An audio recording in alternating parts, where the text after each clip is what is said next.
Hello, welcome everyone back to my Armchair Travel Adventures for my final day as I explore Germany. Well, it is Christmas at our house today. Trying to capture some of those joyful vibes at this time. Christmas is a really special time of year in Germany, and I even read that the tradition of decorating a Christmas tree started in Germany. Since I love Christmas, to all of Germany, Danke. Thank you.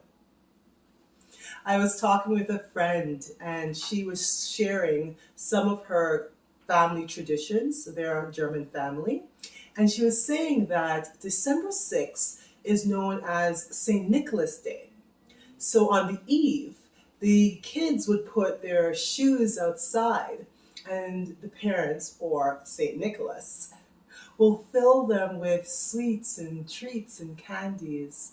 So they'll wake up on December 6th and peep outside to see what they got.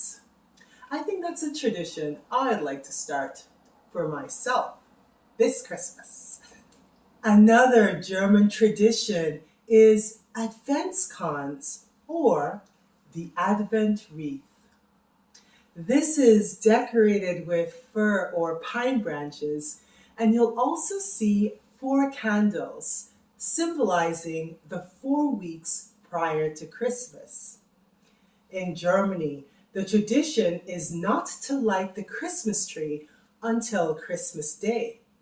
So every Sunday, they would light one of the candles until the final one is lit on Christmas Eve. I read a really interesting legend. Back in 1839, a Protestant theologist, Johann Wichern, was helping the poor children of Hamburg. He moved them all to a farmhouse to help take care of them. Now, children will do as children have always done. When is Christmas? So Johann came up with a clever idea. He took an old wheel and he placed 24 candles in them. 20 of them were white and 4 were red. And then every day he would light one of the candles until Christmas Eve. This way, the kids always knew when it was Christmas. Well, today for my armchair travel adventure, I decided to make my own Adventskranz, Advent Wreath. So I did start it, and of course, you see, I decorated my whole house Christmas. But then I thought, how hard can it be to make my own candle? So that's what we're going to do today. I'm going to make my very own candle to go with my wreath. Let's see how this goes. Okay.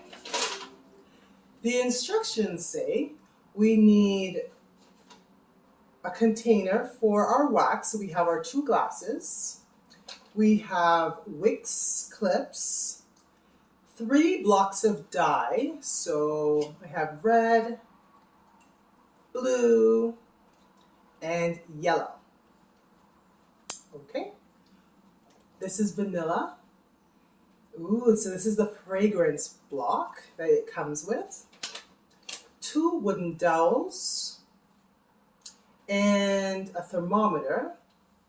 I'll get to use this afterwards. Very cool. And finally, we need some tacky wax. All right, doesn't seem too hard. We're going to start off with boiling melting the wax. Wax is being melted in my version of a double boiler, and we're looking for 190 degrees Fahrenheit. Next, while the wax is being melted, we can prepare our containers. Okay, so we have our 2 glasses, And we want to put small amount of the tacky wax to the bottom of the glass and the wick clip. Okay, so this is our tacky wax. So it's a little bit of sticky wax here. So you're going to place it to the bottom of, this is the wick with the base. So I'm going to put a little bit here and attach it. Okay, all right, using the exposed wick at the top, wrap it around the wooden dowel and lay it across the open container. So this is our dowel, and I guess we just have to wrap it around.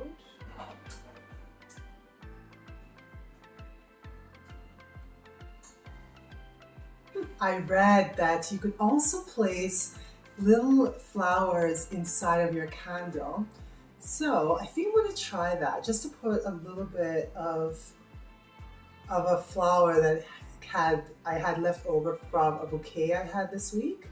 So I'm just going to place that in, and I wonder if I could use some of the tacky wax at the side to stick it to the outside of the jar a little bit. I'll do it for one and not the other. In the other one, I'm going to hide little trinkets. Well, I think I saw this somewhere where someone took a ring and they put it inside of the candle, so as it burned, it exposed the ring. What a way to make a woman wait for an engagement ring. So I think I'll put that in the center. But for this one, I'll just add a little bit of flower petals to the outside, to the inside of my glass.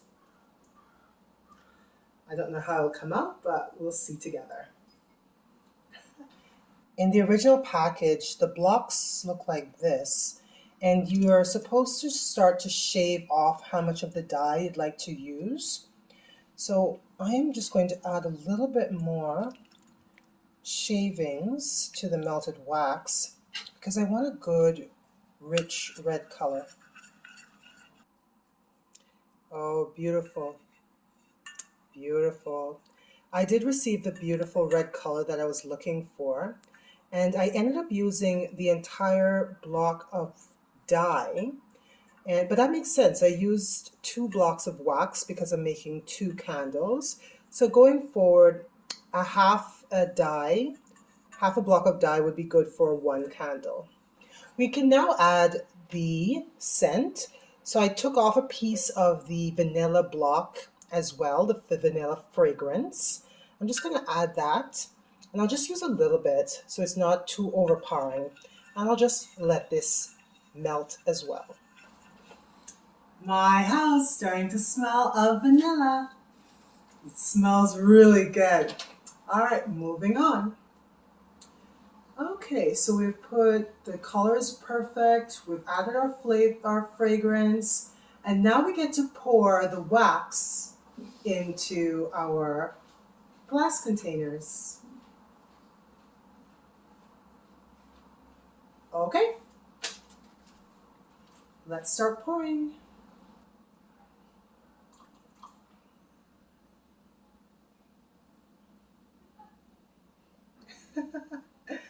In my second wax, I'm just going to pour some, and then I'm going to put my little trinkets inside and keep pouring.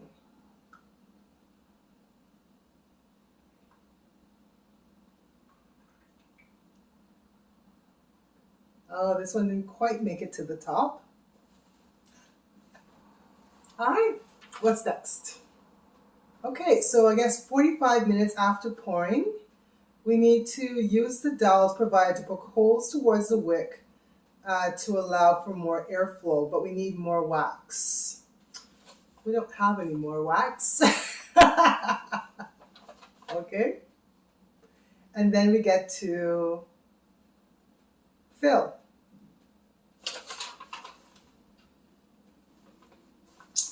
I see. Okay. All right.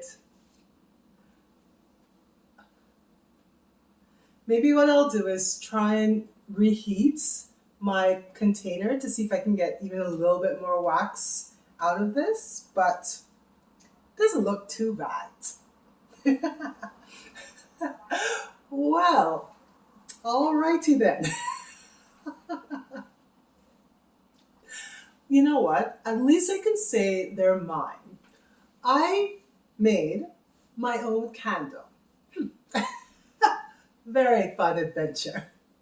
So I think these are going to sit for about 45 minutes, and then we can remove the dowel and cut the wick. Okay then. Everyone, thank you so much for joining me.